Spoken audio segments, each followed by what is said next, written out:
All right, let's dive in. Today, we're essentially unpacking a playbook, a guide for any leader out there who's trying to cut through all the noise and really navigate the complexities of the modern workplace. And the key? Powerful communication. So let's kick things off with a question. Have you ever been through a change at work where nobody really explained what was going on? Yeah, I think we've all been there. It's that awful feeling of uncertainty, right? Where it feels like things are just happening to you, not with you. That frustration is exactly what we're digging into. And that feeling, that frustration, it leads us right into our first major point. We're talking about the high cost of confusion. Because really, that's the problem we're trying to solve here. This is what great, proactive communication is all about fixing. You know, what's so fascinating is that it's usually not the change itself that makes people upset. It's the lack of explanation. When you don't know the what or the why, our brains just naturally start filling in the blanks. And let's be real, they rarely fill them with good news. It creates this vacuum, and anxiety and resistance just rush right in to fill it. And this right here, this is the core idea of this whole explainer. People don't resist change, they resist confusion. Think about that for a second. If you can get rid of the confusion, the resistance just melts away. So clarity, it's not just some nice-to-have skill. It is absolutely a strategic necessity. Okay, so how do we actually build that clarity? Where do we start? Well, it all begins with an ethical foundation. And look, this isn't about memorizing a bunch of rules. This is about building that solid, non-negotiable bedrock of trust. Without it, none of the other communication stuff even matters. So what are we really talking about with ethical communication? At its heart, it's about letting principles guide you. It's a real commitment to being honest, fair, and transparent. You have to understand that communication isn't just, sending out data. It's about building and taking care of relationships. And those relationships, they're built on trust.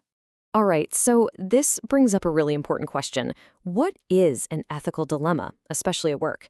Because, it's not always some simple black and white choice between good and evil. Let's make this super real for a minute. Picture this. Your manager, your top performer, the absolute star of the team, just falsified a report. You found out. So, what do?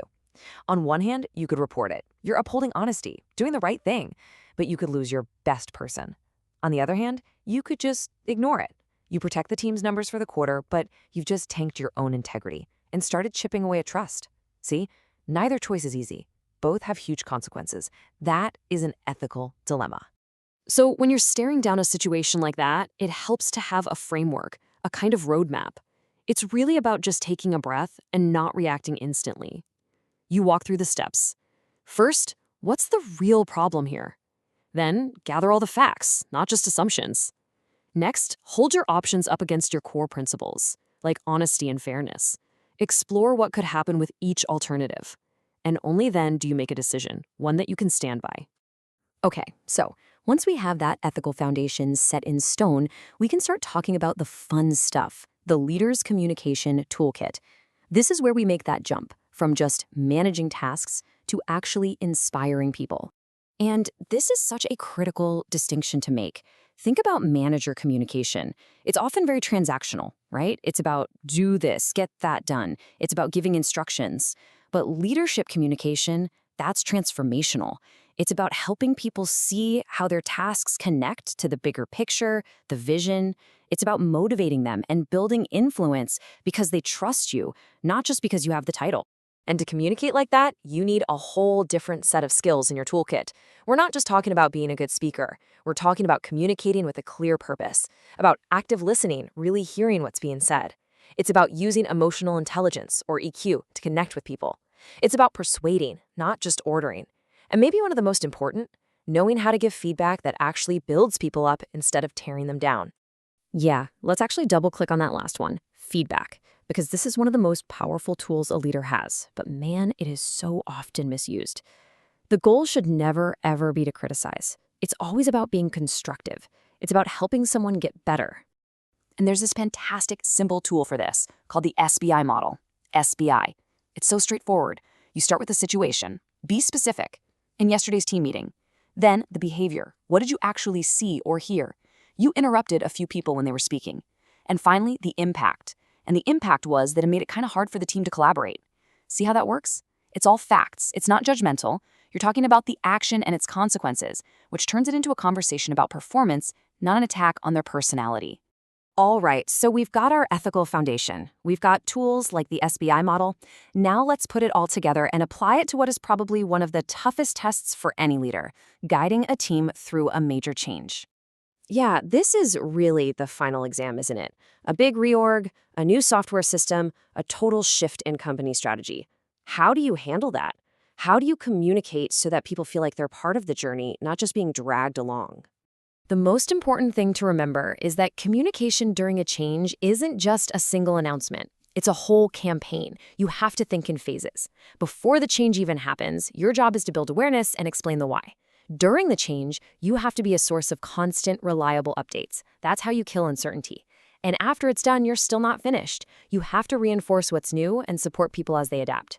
And through that whole timeline, trust me, every single employee is basically asking themselves the same 4 questions. Okay, what's actually changing? Why is this happening right now? And then the really personal ones. What does this mean for me? And what do you need me to do? As a leader, it's your job to answer those questions clearly, over and over again, and before they even have to ask. And if you can do that effectively, you get way out ahead of resistance. Because what fuels resistance? It's fear and a lack of trust. So how do you fight that? With transparency, by actually listening to what people are worried about, and by getting them involved in the process whenever you can. It's about turning what could be a one-way monologue into a two-way dialogue. And really, that brings us to the biggest takeaway of all. At the end of the day, leadership isn't about having all the answers or barking the most orders. It's about connection. People don't follow instructions, they follow leaders. They follow people they trust. They follow leaders who can communicate with real clarity, who show genuine empathy, and who can connect every little task to a bigger, meaningful purpose.